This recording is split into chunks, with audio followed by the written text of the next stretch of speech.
This episode of the Practice of Therapy podcast is brought to you by TherapyNotes, TherapyNotes.com, and also by Green Oak Accounting, GreenOakAccounting.com.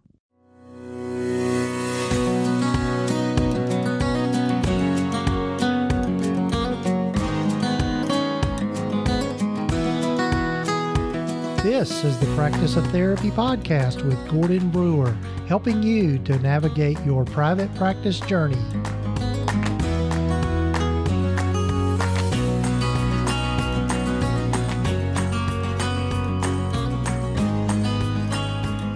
This is session number 156 of the Practice of Therapy podcast. Hello, folks. I'm Gordon Brewer. Hope you're having a good weekend, or whenever you're listening to this. Hope you had a good Thanksgiving as this episode's coming out after Thanksgiving.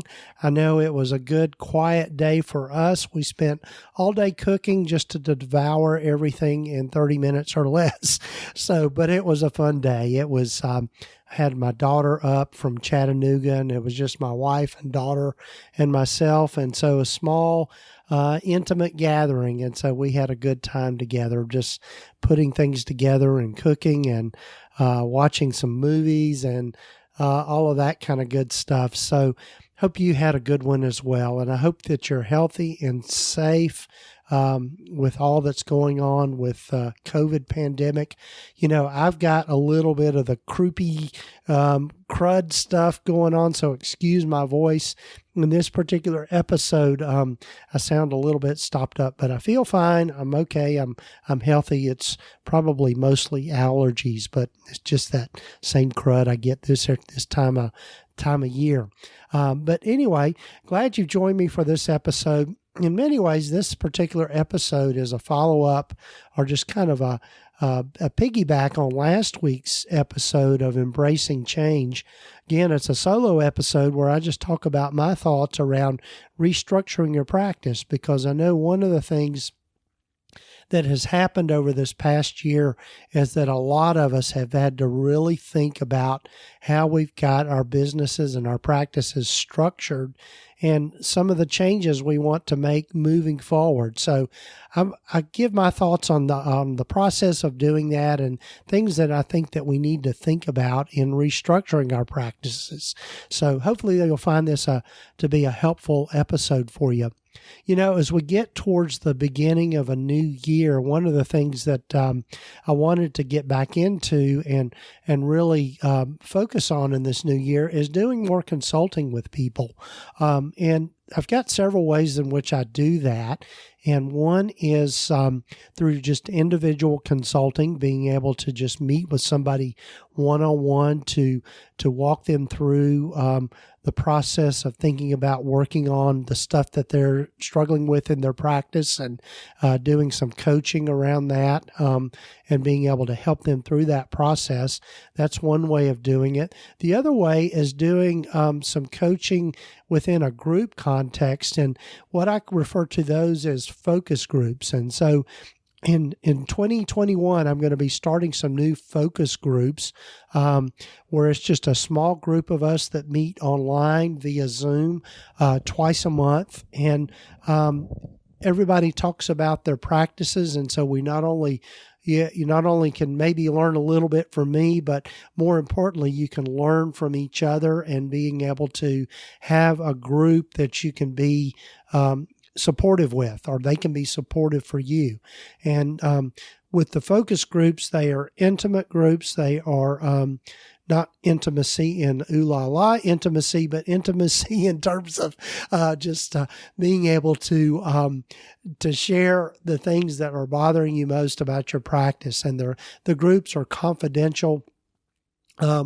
And so it's a great way to do some coaching and mentoring is through a focus group. And so if you want to go over to practiceoftherapy.com/focus group, you can apply there for a focus group and learn more about it.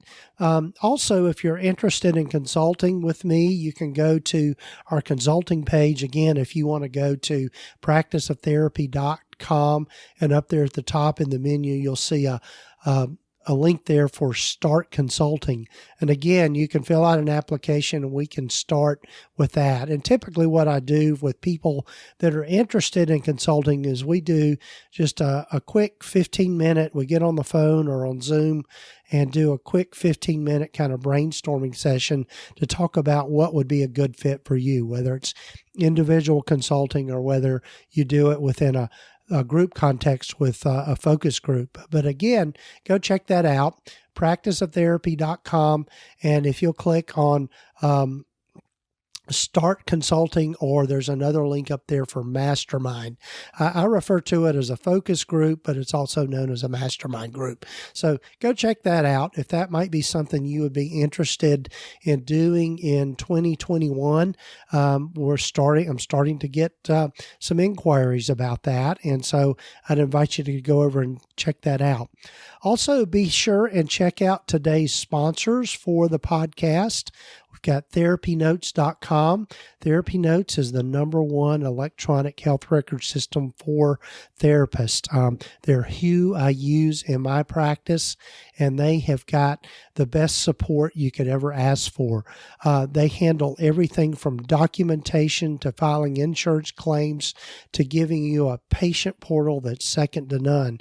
The other thing that's great about their patient portal is that it has a telehealth function within it, so you can do everything on one platform of being able to see clients online within TherapyNotes. So be sure and check them out, TherapyNotes.com. And if you'll use the coupon code Gordon, just GORDON, you can get 2 months of their services for free. Also, be sure and check out our other sponsor, Green Oak Accounting, greenoakaccounting.com. Julie Karras and her team are the leaders when it comes to the financial side of your practice for those of us in private practice. That's all they do. They work exclusively with private practice owners, whether you're a group practice or a solo practice. That's what they specialize in. And they'll do a free consult with you to look at what you need to do to make yourself more profitable and get your head around the financial side of your practice.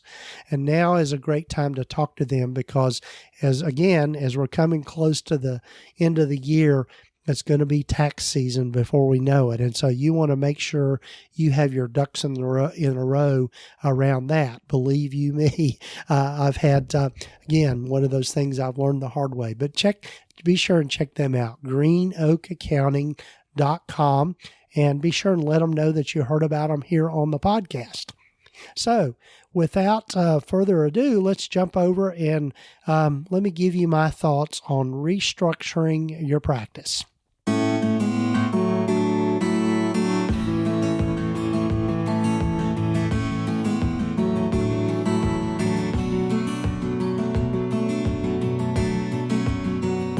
In last week's episode, we talked about being able to embrace change and just thinking about all the huge changes we've gone through this past year, primarily with this little thing that's going on called the pandemic, and then just all the political change that's happened, and just really thinking about being able to embrace some of those changes that are happening not only in our world, but I think it's affected our practices immensely. I know just that whole shift to telehealth has just created a huge change for a lot of us in private practice.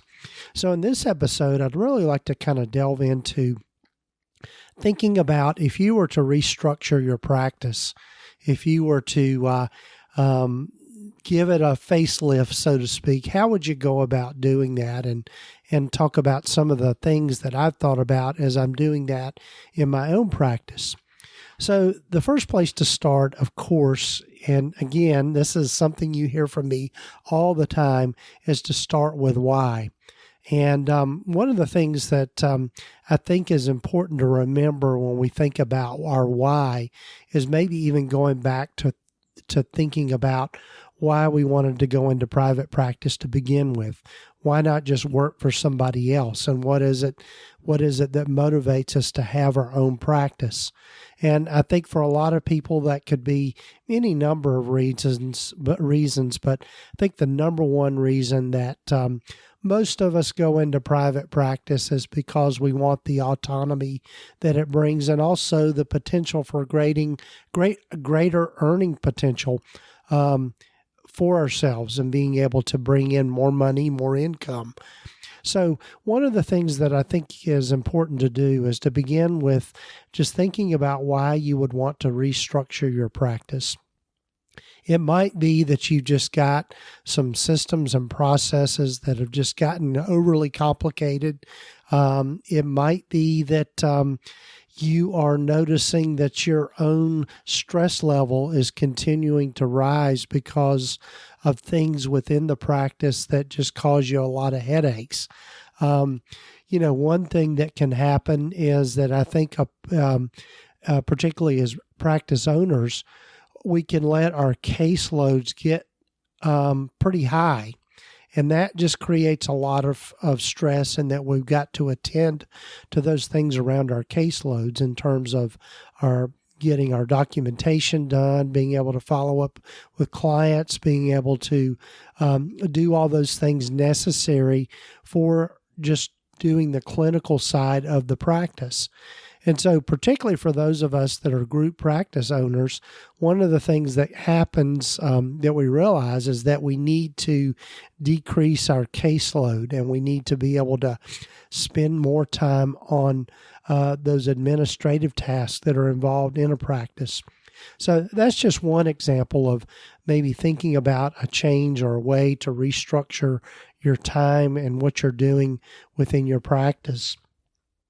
So one of the things I think that is important to do is, just like if you were going to remodel a house, or you were going to build a new house or whatever, is to really map out what you want to change and how you want to change it. One thing I think is important to look at is just your workflow. Of just thinking about from the time that a new client contacts your practice, and how you onboard them, how you intake them, and all the way through to discharge. And then also being able to think about that workflow in terms of, continuing to get clients, because one client is easy, but if you start getting 5, 6, 7, 8, 9, 10, hopefully however many you want in a particular week, what's the workflow around that, and who's in charge of that? And so being able to think about that, of being able to map it out. One of the things that I'm looking at is just our intake procedure for my practice, and really thinking about what would make it simpler for the client, what would make it simpler for them in onboarding with us. And one thing in particular, particularly now that we're focusing more on telehealth and the fact that we're doing everything online, is to make that process as user-friendly as possible in terms of online forms and online processes. Fortunately for me and for our practice, in that we're using TherapyNotes, which is an electronic health record system, and they've got a patient portal that is just really very superior. So part of our intake process is for our intake coordinator, Deborah, to kind of guide people to go to that portal to be able to complete their paperwork, to be able to do all the intake things that we all need in terms of signing consents. There's a way for them to sign it electronically, and all of that within TherapyNotes. So that's one process that has become much more streamlined, and it's really created a paperless environment for us. So as you think about restructuring your practice, are the tools, for example, if you're using an electronic health record system, are those tools making it easy for not only for you, but also for the client, and being able to think about how you want to restructure things?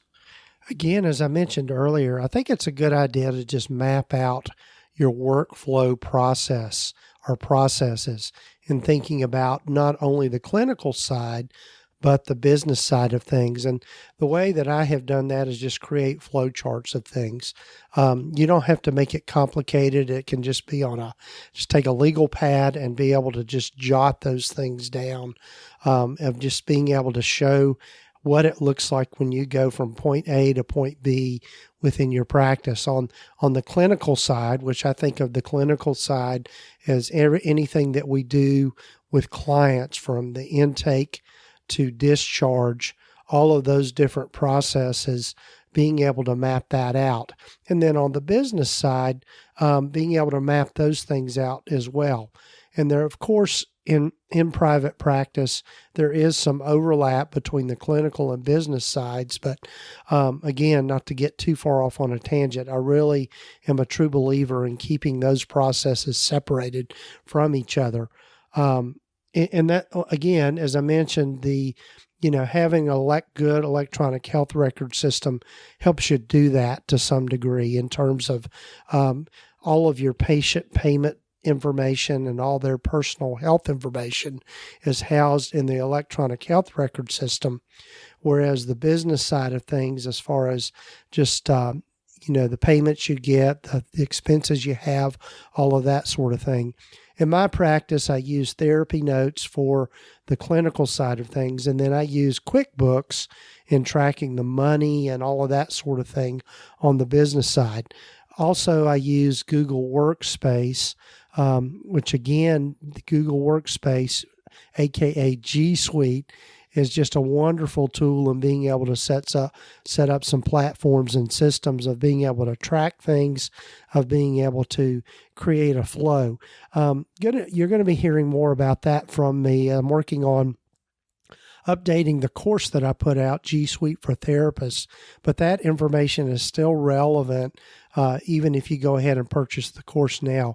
And just a little secret is that when I do update that course, if you've already purchased it, you'll get the updates that I'll insert into the course. So didn't mean to get off on that sidetrack. But again, be able to just map out your flows, your workflows in the different areas of your practice. And again, it doesn't have to be complicated or that sort of thing. One of the things when you do that is you'll be able to look at maybe some roadblocks, or maybe some places where the flow of things gets slowed down. Or what happened to me when I started doing that is I realized I had a lot of things that I had duplicated.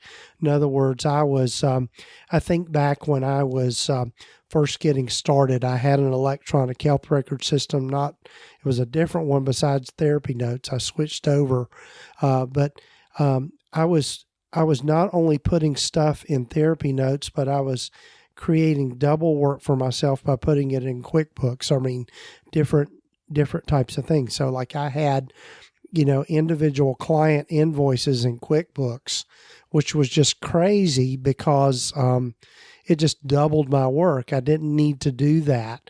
And so what I switched over to is when I collected a payment and recorded it in TherapyNotes, I would just enter that in my QuickBooks as just a patient just receiving money from a client. It didn't identify the client. The other thing too, just another side note about using QuickBooks or any sort of accounting software, most of those are not HIPAA compliant or HIPAA secure. So you got to be careful there. And that was a mistake I was making, is that I had client information in QuickBooks. I've corrected all of that now and gotten all of that out of there.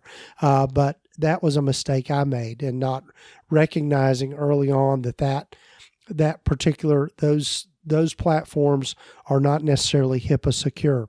So again, looking at your systems and processes in terms of HIPAA is something that might require some restructuring as you think about your practice and how your workflows go.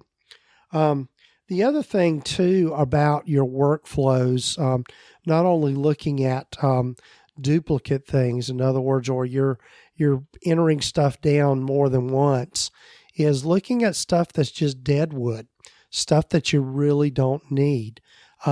you can make things really complicated for yourself, but a lot of times the simple is just better.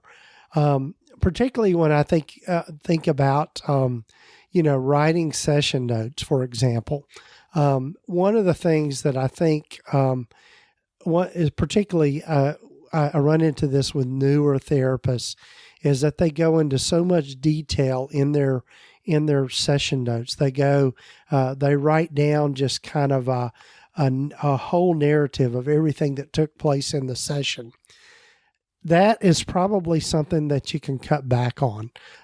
Really, one of the things that I think about when I think about my systems and processes, the therapy notes, the session notes, therapy notes, progress notes, or whatever, are really there as a reminder for you as a clinician of what you did in that session.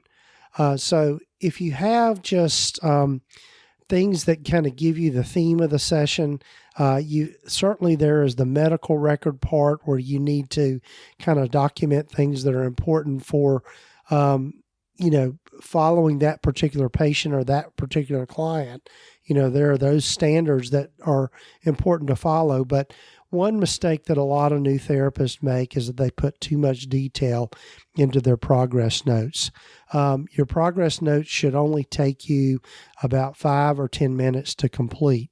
And if it's taking you longer than that, again, that would be maybe some dead wood or a process you might want to look at how you can streamline that more. Because that is a place where people get backed up and you can get into some log jams just on client documentation.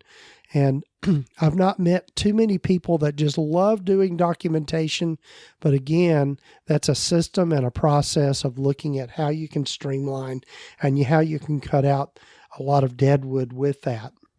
Again, in looking at your clinical processes, I think it's a good idea to remember that they should be working for you and not you for them. So again, if there is any part of your processes or your systems that are just drudgeries for you, think about ways that you can make those things easier for you and even automate more as you move forward. Again, that's a huge part in restructuring and making things easier. I love using Google Forms, and with Google Forms, you can create something. It takes a little while to set them up, but once you set them up, you can streamline your processes using Google Forms or Google Sheets, those types of tools to be able to track things, to be able to do things quickly. For those, a lot of folks are aware that I created something called the Session Note Helper, which is just really a system that works within the Google platform, the Google Workspace platform, and it's a set of templates that I created. It's a Google form, and then it uses an add-on called Form Publisher, which is HIPAA secure, and what it does is it's a Google form that just uses check boxes. You check off the boxes in your Google form about what you did in your session. And then when you click submit, the form publisher creates a narrative of what you did in your session based on what you checked off on the Google form. It's a huge time saver. You do need to make sure that you have a little bit of knowledge about using Google Workspace, and you do have to have a Google account, a Google Workspace account, which you can make HIPAA secure.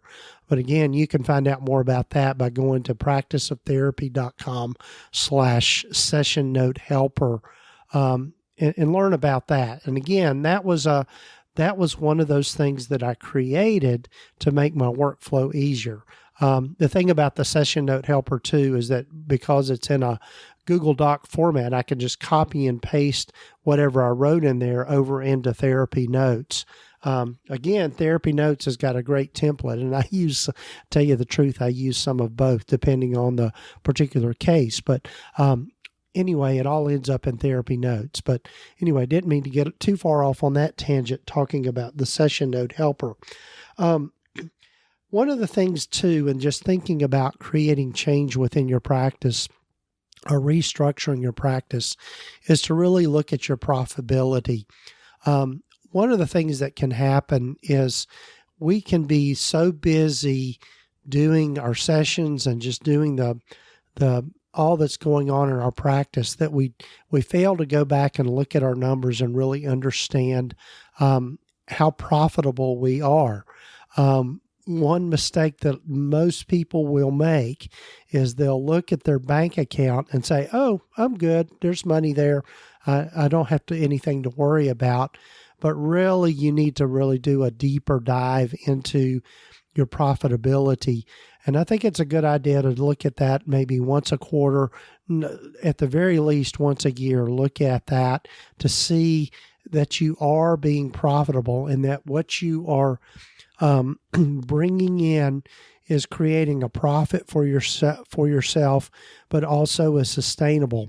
What can happen is you can be digging into your reserves. You can be, particularly in our group practice. And again, this was something that I learned the hard way a few years ago, is I realized that what I was producing as a therapist, in other words, I was having to pay out of that to pay the clinicians that I had hired. They were, at that particular time, they were contractors, and I was paying them a very generous cut or a very generous payment for the work they were doing. But when I did a deep dive into the numbers, I realized that wasn't going to be sustainable. I was losing money, and I was taking money out of my pocket because I was overpaying them. And my friend Julie Harris at Green Oak Accounting talks about that being one of the number one mistakes that therapists make. So in thinking about restructuring your practice, I think it's a good idea to look at those numbers and to be able to really think about those. And it might be that you need to restructure that. You might need to restructure your pay system. And anytime there's change, it can be painful. I know that I went through that where I restructured my pay system for my clinicians. Unfortunately, I lost a few of my clinicians because, they weren't going to get paid as much. But once I pulled the Band-Aid off and went through that painful time, I was able to rehire people under the new structure, and it has been much more profitable for my practice doing that. And actually, my people are much happier because I'm able to now, I basically restructured from having contractors to employees. And now that I have employees, I'm able to provide benefits in terms of a healthcare plan and profit sharing and dental and vision and all of those things that are attractive to people and also makes them much more long-term commitment. So what I would say about if you're going to restructure in that way, and that's a pretty big restructure that I went through a few years ago, is to set a deadline for yourself and a date that you're going to do that. And usually here we are getting at the end of the year. The first of the year is a good time to restructure and a good time to set a date to change things. It's just kind of a natural thing. Of course, you can pick any date, obviously, if you're going to restructure things. The other thing, too, that I think is important to look at is looking at your pricing structure. One of the things that can happen is we just get used to charging the same thing over and over again. But, the first of the year is a good time to look at, for those of you that are insurance-based like I am, looking at those contracts and which ones are going to renew and being able to negotiate a new fee structure from insurance companies. I think there's a trend because more and more where people are becoming much more aware of mental health services, and also there's a shortage of mental health providers. And so one of the things that's coming out of that naturally is that I'm just kind of hearing word on the street, so to speak, that a lot of insurance companies are raising their fees of what they pay for our services, which is a good thing. If you're a self-pay or if you're a cash base, the first of the year is maybe a good time to go up on your fees and really looking at what would be a reasonable increase and being able to change your fees and change your pay structure.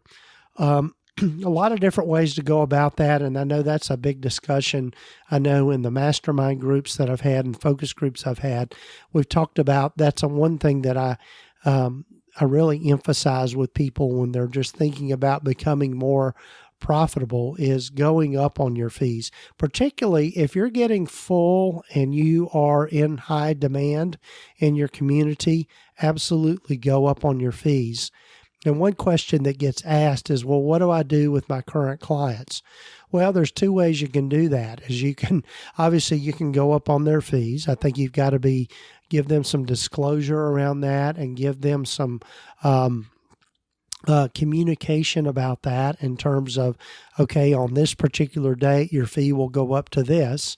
That's one way of doing it, and just being able to, let their fees go up with any new clients. The other way to do that is just keep your current clients at their current rate. I know that's what I typically do, just keep them at their current rate. But any new clients after the deadline or after the date at which the rates change, they go under the new pay structure. So there's no right or wrong way of doing that. But I think the main thing is you should be looking at your fees and making sure that you're going up in order to keep up with inflation, in order to keep up with giving yourself raises, all of those kinds of things. It's important to think about when restructuring in your practice. Finally, the thing that is an important thing to look at in terms of restructuring is looking at your website. Coming up in a future episodes here, I'm going to be having a conversation with Daniel Fava and getting his help in helping me restructure my website and redo my website.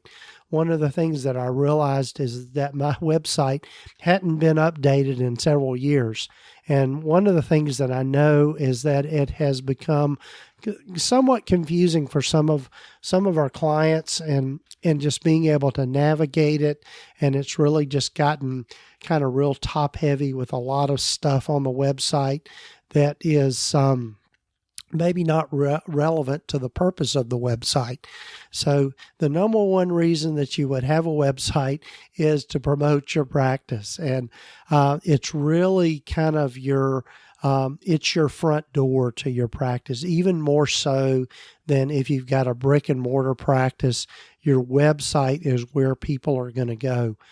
In my own practice, I know for a fact that probably 90% of the referrals we get because they have found us on the internet. They've Googled it and they have found us. Fortunately, my website has been around a while, and so I've got a pretty good search engine optimization and ranking on Google. Part of it is the name, Kingsport Counseling Associates. Anytime somebody in the town of Kingsport looks up counseling, guess what comes up first? And so we've got a really good ranking because of that, because of the name and just the fact that we've been around a while. But anyway, one of the things that you really want to look at in thinking about restructuring your practice, and if you think about it, if you were to remodel your house, you'd want it to look different. And so I think in restructuring, it's a good idea to maybe look at your website and how you can restructure it as well to really reflect who you are and just give people a sense of what it means to come to counseling and what it means to come to therapy, and so that your website communicates all of that. So again, thinking about restructuring, I think looking at your website and making it more user-friendly and making it more accessible to people is always a good idea. Again, my friend Daniel Fava over at Private Practice Elevation, he has a podcast. He's going to walk me through that, and we'll have a future series. I'm going to do a little 2-part mini-series on the restructuring of my website, which I'll be walking you. We'll kind of walk you through that process and thinking about how you would want to do that. The other folks that I would mention are around websites that are really, they've got some beautiful websites and do such a great job, and that is Brighter Vision. And you can find out more about them to going to practiceoftherapy.com/brightervision. The other part of just thinking about restructuring is really being able to look at your own kind of personal work habits. One of the things that I've said before is I'm not a naturally organized person, but I've had to really teach myself some productivity skills and being able to kind of learn how to be better at managing my time and managing what I do within my day-to-day workflow.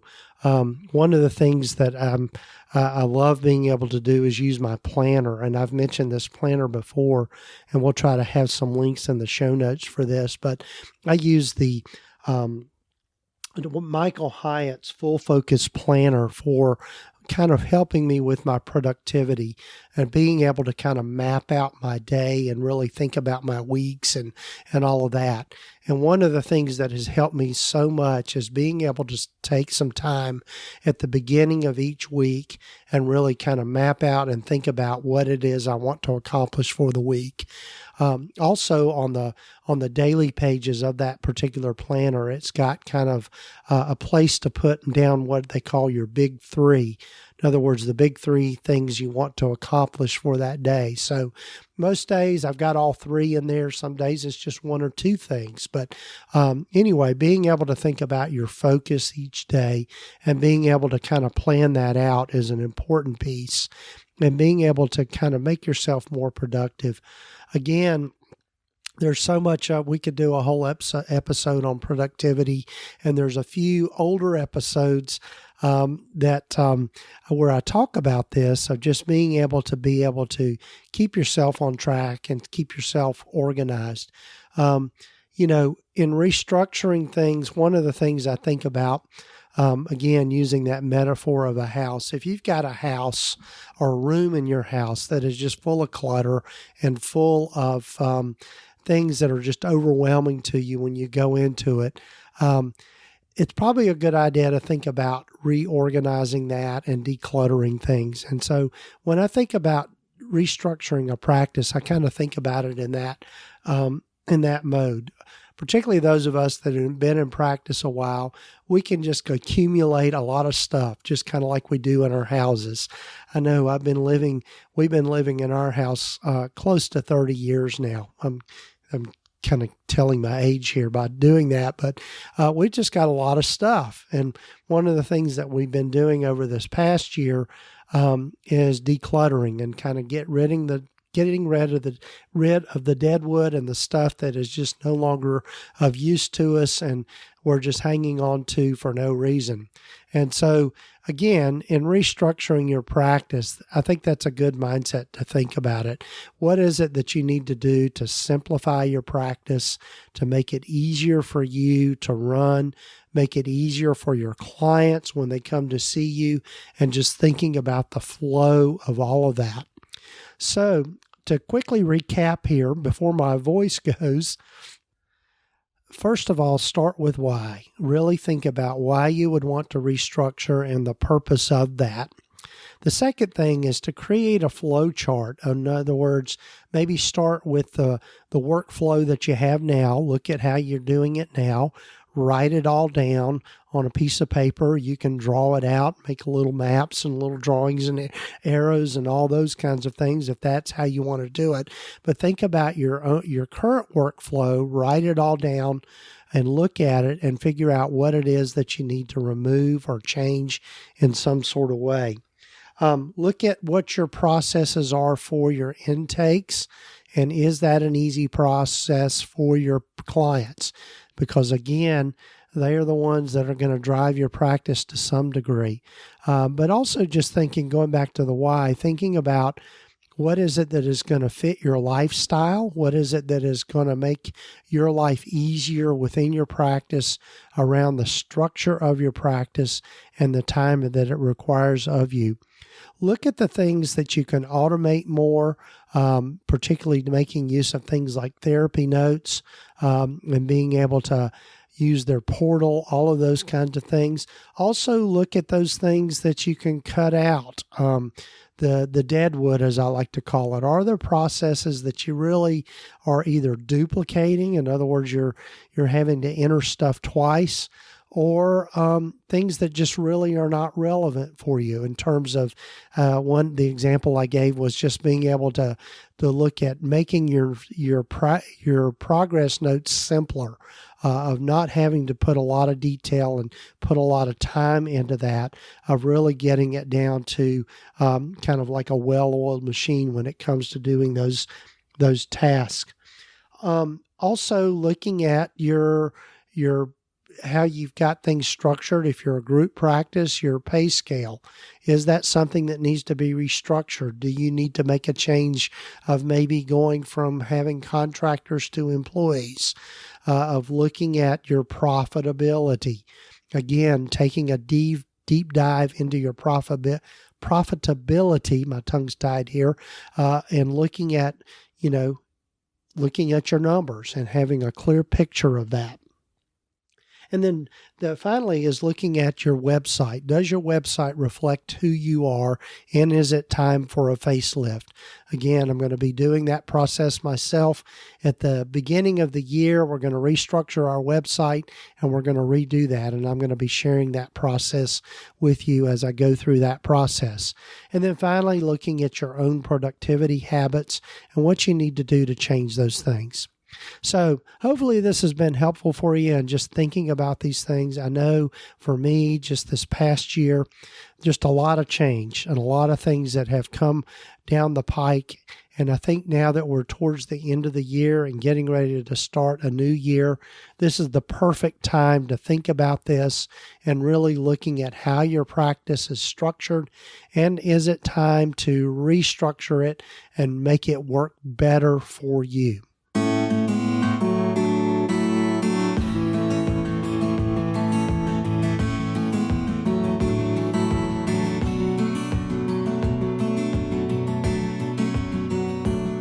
Well, folks, I hope this has been a helpful episode for you. Sorry that my voice is going. I realized that about halfway through the episode is that my voice is starting to go here. But anyway, hopefully you heard the content and it made sense to you. And I hope that it was helpful for you in just thinking about restructuring your practice and some of the things that I think would be helpful to think about in doing that. Again, thanks for joining me for the podcast. Be sure and take time to subscribe to the podcast wherever you might be listening to it, whether it be on Apple Podcasts or on Google Podcast or Spotify or Amazon Music or Stitcher. I could go through a whole list of those that we're on, but be sure and subscribe to the podcast and leave us a review as well. That's always helpful in boosting our rankings, and give us a rating and all of that sort of stuff. It's great to get some honest feedback about things. Also, be sure and check out our sponsors for today's podcast, TherapyNotes.com. And if you'll use the coupon code, or promo code rather, Gordon, just Gordon, you can get 2 months of their services for free. They're the number one electronic health record system for private practices and for those of us in the mental health field. Also, be sure and check out Green Oak Accounting, greenoakaccounting.com. And Julie and her team will do a free consult with you to look at what your financial needs are and make sure that you're on track to be profitable and also ready for tax season. So be sure and check them out, greenoakaccounting.com, and let them know that you heard about them here on this podcast. So, folks, I hope you have a good rest of your week or weekend whenever you might be listening to this. Also, be sure and check out, if you're interested in working with me directly, be sure and check it out over at practiceoftherapy.com.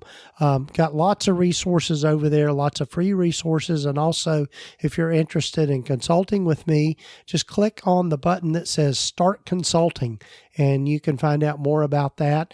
Not only doing one-to-one consulting with me, but also looking at doing it in the group context of being part of a focus group. So be sure and check that out at practiceoftherapy.com. So again, hope you're having a good weekend whenever you might be listening to this, and stay healthy out there.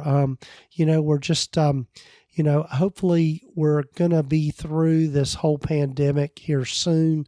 In 2020 just goes away and we're not having to deal with that anymore. But anyway, take care of yourself, stay healthy, and glad you're with me on this journey.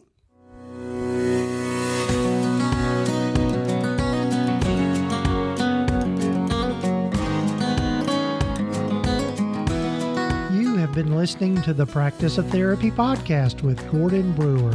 Please visit us at practiceoftherapy.com for more information, resources, and tools to help you in starting, building, and growing your private practice.